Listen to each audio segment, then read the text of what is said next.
পালন করে এবং এই দিন তারা রোজা রাখে।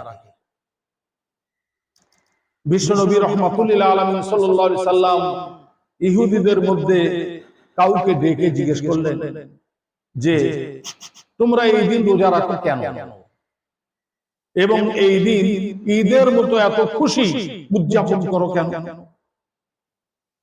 ইহুদিরা এই কথাই বলল যে আমাদের নবী হযরত মূসা কালিমুল্লাহ আলাইহিস সালাতু ওয়াস সালাম,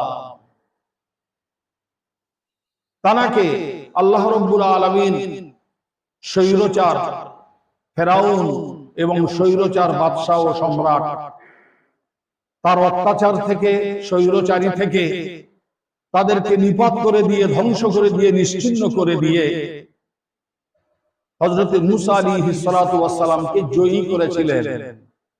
এই দিন ফাতাহ দান করেছিলেন, বলুন সুবহানাল্লাহ।